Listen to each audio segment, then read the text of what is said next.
you're welcome to Kilkenny County Matters. We've got a jam-packed show for you tonight, and let's take a look at what's coming up. As part of Heritage Week, we head to Kilkenny Castle for a display from Hawkeye Birds of Prey. We catch up with all the action at the Dunnamaggin Gymkhana. We attend a beautiful retrospective exhibition in Goresbridge. Finally tonight we meet a very talented local musician, Mick Walsh, who's just released his third album.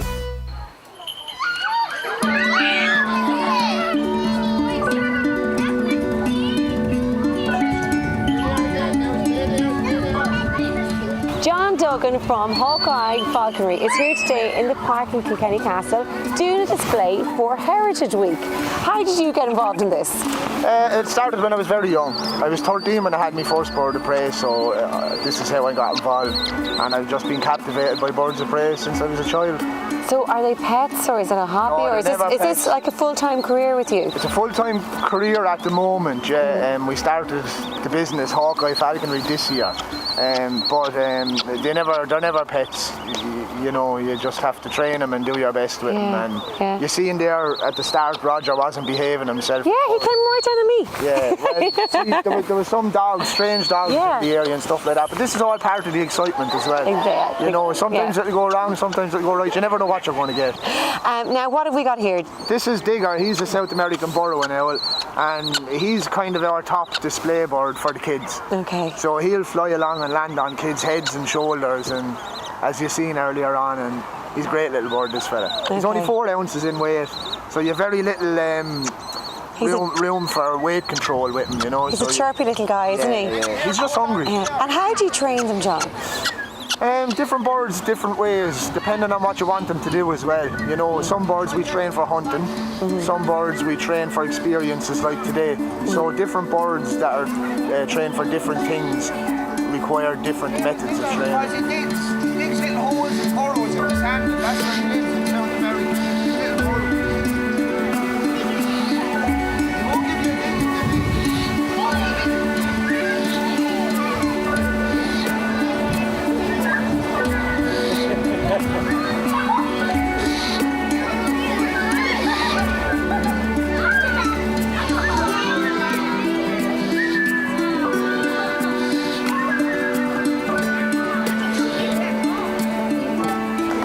So John, you're like an encyclopedia about what's happening in Kilkenny. Slight exaggeration, But we're here for Heritage Week in the castle, and there's events like this going on all over Kilkenny. What else could people have seen this week? Well, there's 3 events I attended with Captain Larry Scally. He's stationed in James Stevens' office, barracks, and he's big into history. We had a walking tour of Kilkenny visiting the connections with the Second World War, so it was very interesting. But the best thing about it is most of it is free. Like you do free tours of the castles on Sunday now, and the Dunmore Caves on Sunday as well. You know, so there's a lot to be done. Great, there's loads here. If you're a pensioner like me and you have the time, it's great For stuff. 2 talks a day.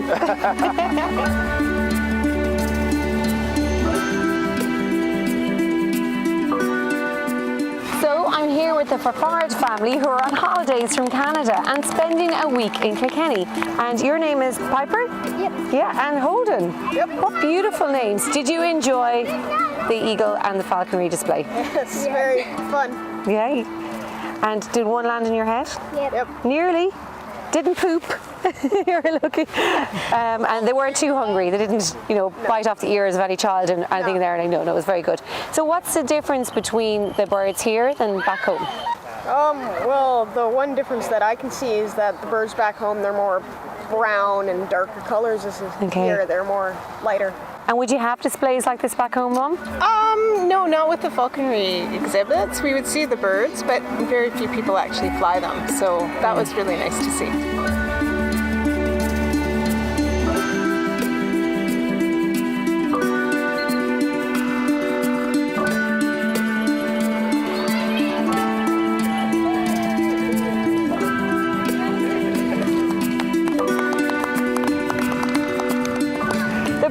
And Gleason family are here, and you've had a really exciting afternoon, didn't you, young man?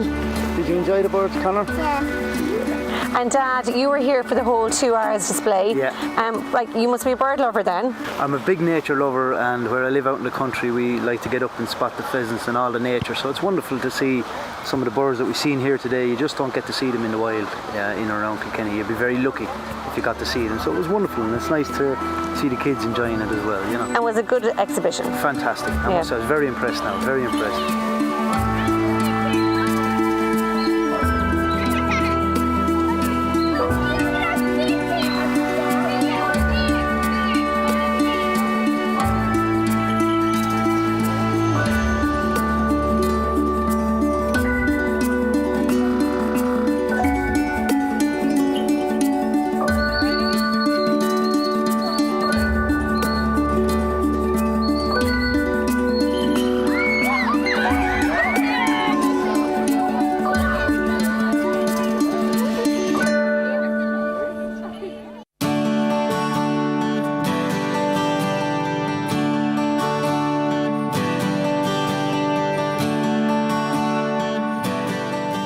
Larry Costello, you're chairperson of the Dunnamaggin Gymkhana. What does Gymkhana stand for? Gymkhana is probably for all the younger people that are coming up, and maybe the less professional sort of way. The shows will be maybe for more professional sort of way, professional riders. So Gymkhana is where all the kids start. And So starting with the tiny tots. starting with tiny tots up to amateur riders, and even professional riders do come here. All right, we have professional riders here today as well, actually. So no, it's a great day out for everyone, really. Like. So going up through the age group, it's starting with the lead rein, and they're Lead rein, tiny kids. That's right, yeah. We have lead rein classes for under 4s, under 6s and under 8s. Okay, and the parents are dressed the same and they lead them around. That's right, yeah. It's a great day out for the parents as well. They all have their cornets on and the whole lot on sort of way, like. And then they can go down and jump. We have competitions for under 8s down below. It's on there at the moment now. They'll be jumping little fences sort of way, and they'll be And jumping probably their across first show jumping competition. Oh, yeah. First big day for them all, yeah. So this will be a day that they'll remember for the rest of their life, I suppose, a lot of them, really. Absolutely.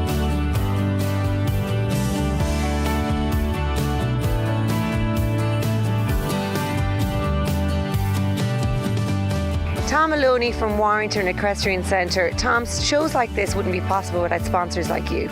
Shows like this is very important for the people in localities. Not alone that, for bringing on young kids and ponies and horses. This is where we all began. Like, I remember when I was coming with our lads, we'd have 9 or 10 in a lorry coming, and this was one of the most important shows we used to come to.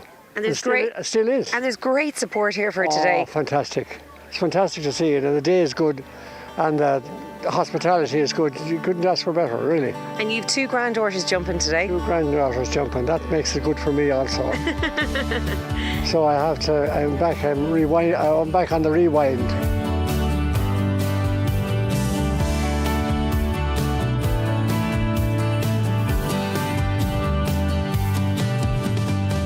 So Roberta, now you're looking younger than ever, and everyone's talking about today.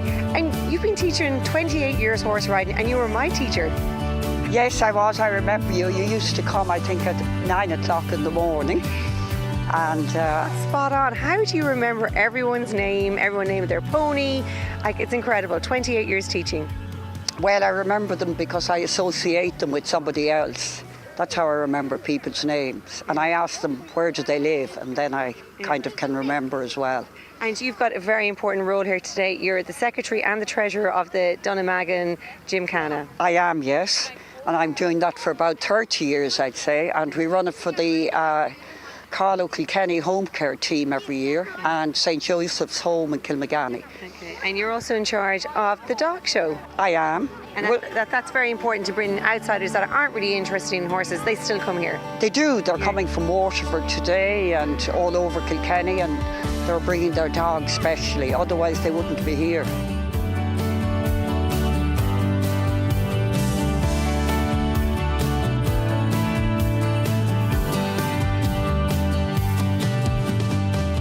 Anya, you're here with your daughter Aoife, and you're just about to start into the lead rein competition. Yeah, that's right, Siobhan. We're here. Aoife's 3 and she's been going to the shows all summer along with her sister Chloe, and we do the lead reins every Sunday basically, yeah. Every Sunday. And this is where you started like this as well with your dad? Yeah, that's right. When I was a child, my father used to bring me to lead reins, and now we're back around full circle again, doing it with my own children, so it's great. That's wonderful. And you have to dress the same? Yeah, it's all about the look, the pony and then the rider, but a lot of it is based on having matching outfits, as you can see, and you have the pony all plaited, and then also the riding, then they just lead them around and they walk and trot.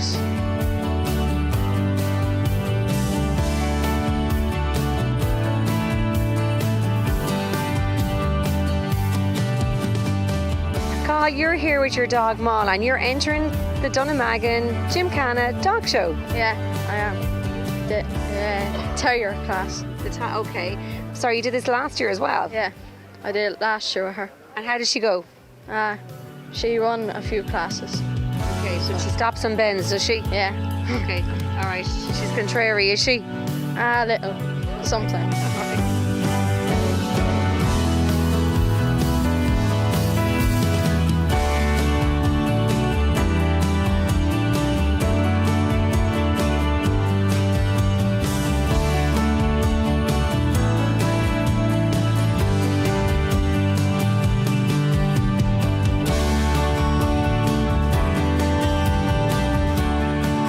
It's time now for a quick break. But if you've got a story for Kilkenny County Matters, you can Facebook or tweet us at Irish TV.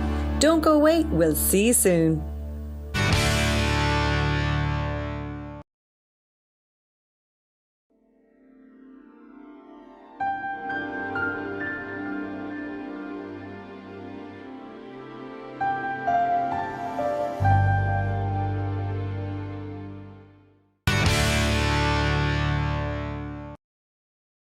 Tonight, we're at a very rare exhibition, delving into the diverse heritage of Goresbridge and its hinterland.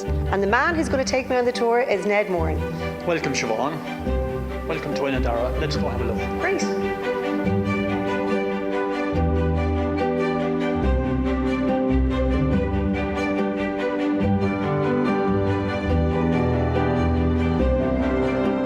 Ned, the exhibition here in Goresbridge for Heritage Week, it's something you do every year. Yes, we've been doing this now for about 10 years essentially, and basically we're looking at aspects of local history. That's the basic kind of premise of what we do, like. And each year we kind of picked a theme, like, and around that theme other aspects of the local history was also displayed. So what was the theme this year? The theme this year was a retrospect of that kind of period of displays. So we looked at all our displays and gave a kind of a bird's eye view of what we've been doing over the years. So people can come along and see old photographs, artefacts, things like this, like the old blacksmith's forge, but also there's lovely stories between the great houses here in Goresbridge and the great families. Yeah, it's essentially looking at how people lived, what people worked at, people like blacksmiths, and the different types of houses, such as the wealthier families who lived in the bigger Georgian type house, but or the ordinary people who lived in the kind of vernacular houses, the locally built and locally sourced houses. Okay. And then looked at what people did in their spare times, the sport in other words, and pastime. So we looked at all those at various different periods, like things like skittles, things like cricket, which was played here quite a bit, like in the late 1800s, early 1900s. And handball? And handball. Handball was a very important sport here. People like the Duns and the Mans were very prominent handballers in this area, and they had converted an old mill down near the river, like, into a handball alley, and that was probably done like maybe in the late 1800s, early 1900s.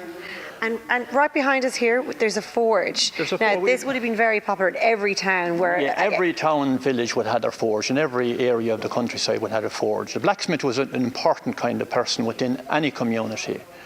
Going back into medieval and earlier times, since iron started to be used, like, the blacksmith was a focal point within any community.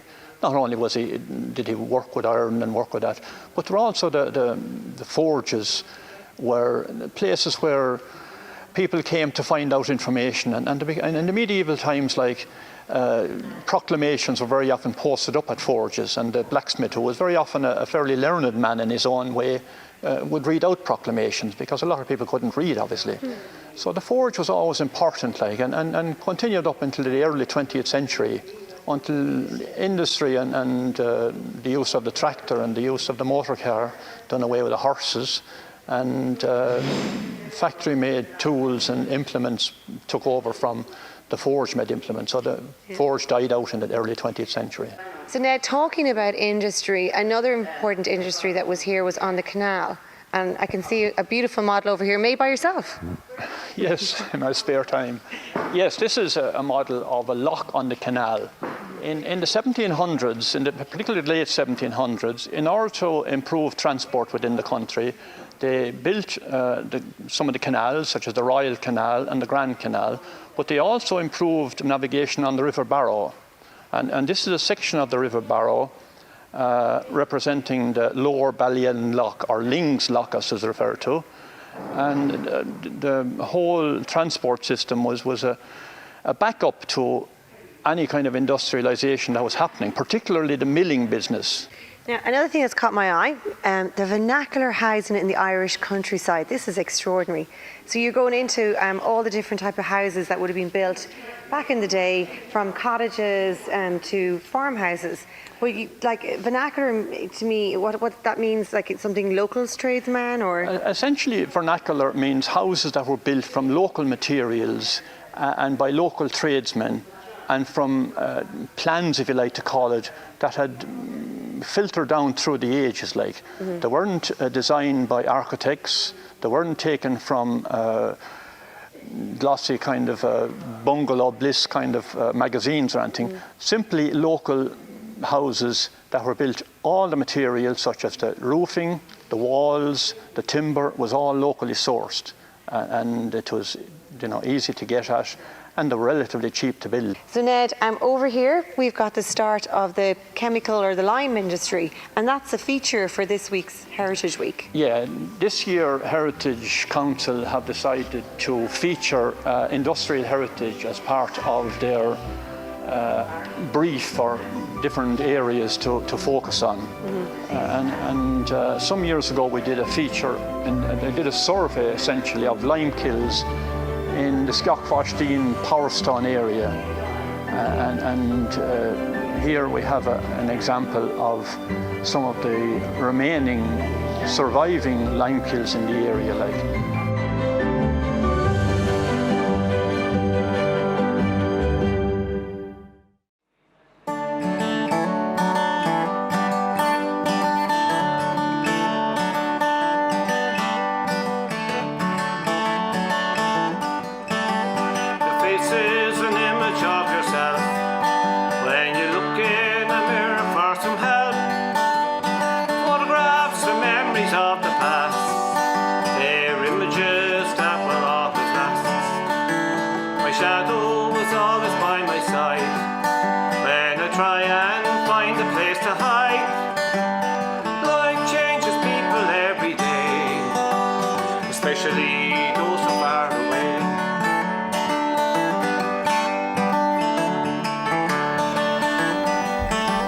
Mick Walsh, what a beautiful song, and that's your album title song called Image. It is, yes, Siobhan. I wrote that song last year. I was reminiscing on my life in Dublin way back in the 70s, and it was about 1973. I moved from a little place in County Waterford to Dublin. I lived there for 16 years. I started off living in the Ivy Hostel in Dublin. It's the cheapest, it was 10 bob a night before I got a job, and then I got a job in the motor trade. And starting off, the wages were poor, so then I moved on. Then I got my nighttime job to keep the day job and my nighttime job. And I worked in Slattery's pub in Cable Street. Very famous pub. Very famous pub, yeah, and I learned a lot of tunes and songs there. But the Image song then came about as a result of the weekends I used to have drinking with the barman. When the bar closed every night, the barman used to sit up in the high stools and used to drink and drink and drink. And at the end of a long shift. Yes, at the end of a long shift. But the pubs opened at 7 o'clock in the morning in Capel Street in Dublin. So if you were dying, there was a chance you might hop in for 1 in the morning. A steak and kidney pie. Cure. Yes. And the Image song came about, and I came around and I said to myself, how did I get out of that after all the years and still going strong? And I was reminiscing on the aftermath of all those sessions. On the Monday morning you wake up and you look at yourself in the mirror And you say to yourself, what was that all about? And you have the Catholic guilt, a bit of the Catholic guilt, you know.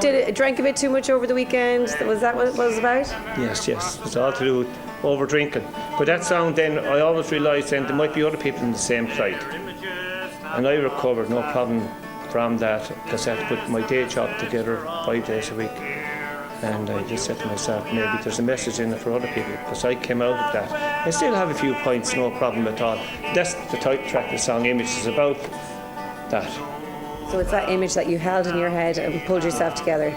Pulled myself together after a few points, and that's well, it. Mick, you've really pulled yourself together now, because you've got 3 albums. Yeah, this is my 3rd one now. Big influence on my music would have been the Beatles. Beatles, but your music is very Irish. Surely there's some Irish influence as well. For this album, we more or less, like all the chords are kind of adapted to. I followed their music since I was a kid in the 1960s. Like if I was bringing my mum a cup of tea up to her bedroom, the tray that you put a cup of tea on had the 4 Beatle members on it. We would have bought it for $1.50 or something like that. It was all the Beatles. But I also had a great interest in Irish trad music and folk music. And I learned a lot in the 1970s from the people that played on Slattery's at Capel Street every night. You had who would have played? Well, for instance, there was Seamus Ennis was a famous piper, uilleann piper, and in the 1960s he used to have a little TV programme at 5:30 on Saturday evening on the RT old channels in black and white, and my cousins used to be always on it. And as a result of that, then he would be one fellow who played in Slattery's. Michael Russell played there. Was a famous man from County Clare. And then the more famous people who are still performing as folk singers would be Andy Irvine, Paul Brady, Mick Hanley. Well, I'm afraid that's all we have time for this week. I think Mick is going to sing us out with 21 Steps. Do join us at the same time next week, because remember, Kilkenny County matters. If you come from a place that's not very old and you want to walk back in time, there's 21 steps in this little walkway till you get to the other side. Well, it's our 3 stone steps, an narrow and dark walkway. 'Twas built way back in the 1600s and has survived the daybreaks. But still stars in those days lined the lanes to sell their wares. Been a shopping street for hundreds of years, dreams of times gone by. I've seen the buskers standing there playing the songs for all to hear. We'll always remember Mick Watson playing songs and other great airs. If you come from a place where nothing's very old and you want to walk back in time, there's 21 steps in this little walkway till you get to the other side. Well, it's our 3 stone steps, an narrow and dark walkway. Was built way back in the 1600s and has survived the daybreaks.